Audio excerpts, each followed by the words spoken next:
BCCL कर्मी की new Madhuban कोल washery में हुई हादसे में मौत। परिजन यूनियन प्रतिनिधि शव के साथ मुआवजा नियोजन की मांग को लेकर काम को बाधित किए। बीसीसीएल सेफ्टी अधिकारी की संवेदनहीनता वाले बयान, मौत के बाद भी कर्मी को कह रहे हैं मरीज।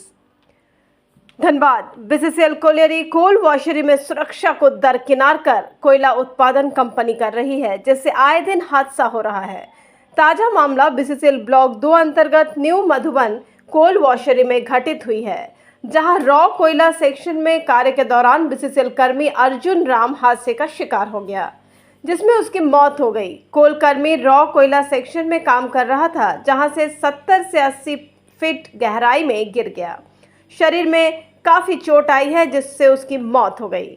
परिजन यूनियन प्रतिनिधि को जानकारी होने पर सभी मौके पर पहुंचे। शव को काफी मशक्कत के बाद बाहर निकाला गया। परिजन यूनियन प्रतिनिधि शव को रख नियोजन मुआवजे की मांग कर रहे हैं।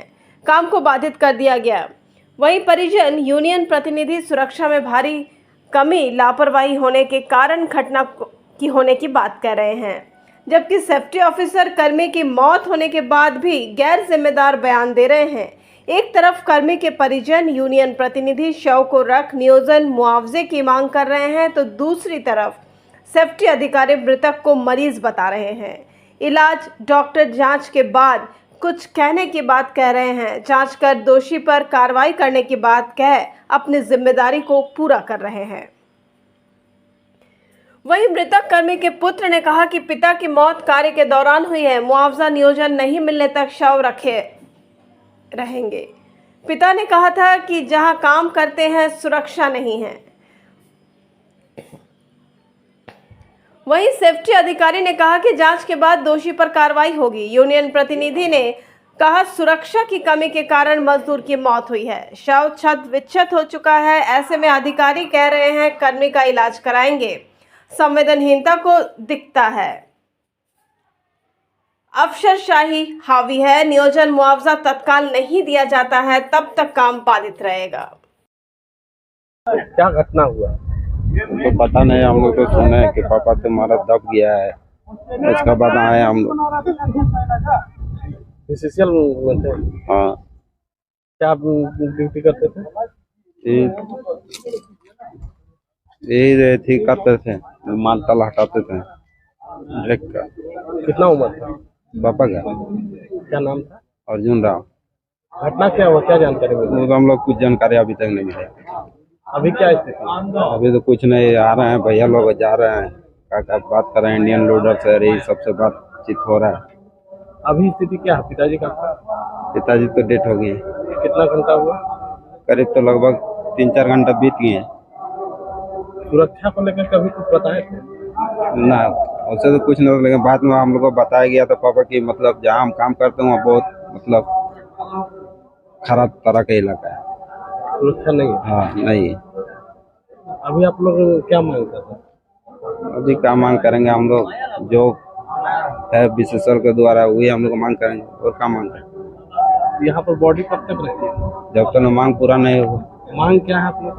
नौकरी दिया जाए, जो सरकार तौर से जो मिला जाता है वो दिया जाए। जानकारी मिली कि वो उनका दुर्घटनाग्रस्त मृत्यु हुई है। वो काम कर रहे थे रिसीविंग पीट में। वहाँ एक बेड है जहाँ पे पिकिंग होता है, एक नेट लगा हुआ है जहाँ पे बड़ा पीस जो है पत्थर और कोयला अलग करने का वो एक सेक्शन है वहाँ पे। तो वहाँ पे बेड के बगल में ही एक बहुत गड्ढा, एक बहुत बड़ा गड्ढा है, मतलब लगभग हमको लगता है 60-70 फीट गड्ढा हो। वहाँ रेलिंग नहीं था जहाँ पे ये गिरे हैं। बेड के तरफ से ही या आ रहे होंगे या जा रहे होंगे, इसी दरमियान हमको लगता है इनका पैर स्लिप किया या पता नहीं कैसे ये चले गए उसमें, और गिरने से इनकी मृत्यु हुई। सुरक्षा को लेकर क्या व्यवस्था? देखिए, जहाँ पर इनकी मृत्यु हुई वहाँ पर रेलिंग तो बिल्कुल होना चाहिए कम से कम, और रेलिंग ही नहीं, वहाँ पर मेरा हिसाब से एक दीवार होना चाहिए। तो कोयला यहाँ पे डंप किया जाता है और बगल में इतना गड्ढा है, नीचे मोटर है, पंप है, सब लोग वहाँ आते जाते हैं, चेक करते हैं। केवल लोहा का सामान है? लोहा का सामान है। नीचे लोग काम करना है, सीढ़ी से लोग नीचे उतरता है, ऊपर से इतना छोटा कोयला भी अगर यदि गिरेगा तो लोगों को दुर्घटना कर सकता है। इसलिए वहाँ पे तो पूरा पैक होना चाहिए वो, लेकिन वहाँ रेलिंग भी नहीं था। अगर रेलिंग रहता तो इनकी जान बच जाती। अभी हम लोग का डिमांड है, ये हम लोग का मजदूर है, हम लोग यहाँ पे सारे यूनियन के लोग हैं साथ में, हम लोग का ये डिमांड है कि हम लोग का जो फैटल जो बेनिफिट होता है एक्सीडेंट का वो मिलना चाहिए। फैटल एक्सीडेंट का जो पैसा है मुआवजा वो चाहिए, लाइफ रिकवरी स्कीम का पैसा चाहिए और तत्काल नियोजन चाहिए। उनका एक आश्रित को तत्काल यहीं पे आज ज्वाइनिंग, आज हाजिरी बनना चाहिए, आज का डेट से। मैनेजमेंट से कोई बात नहीं? प्रबंधन दूरभाष से बात हुई है, प्रबंधन तैयार भी हैं, बोल रहे हैं कि हम लोग कर देंगे। और डॉक्टर नहीं आ रहे थे, सुबह से डॉक्टर आए हैं, अभी चेक करके गए हैं, तो वो बोले कि ठीक है, वहाँ से जब सर्टिफिकेट आ जाता है तो फिर उसके बाद प्रक्रिया आगे हम लोग करेंगे। उनके घर वाले परिजन को बुलाया गया है, उन लोग आए हैं। कोई है, आरोप है, कैसे मजदूर ये तो इंक्वायरी का विषय है ना, नौकरी नहीं करेगा, इंक्वायरी का विषय है, जांच होगी। घटना क्या हुई थी? घटना के बारे में फैक्ट अभी हमको नहीं मालूम है और जवाब देने के लिए हम ये नहीं है।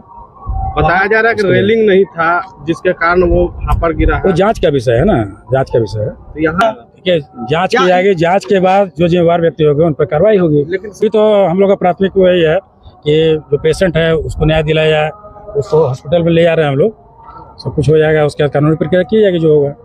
आप पेशेंट बोल रहे हैं, अब क्या वो बचा हुआ है क्या?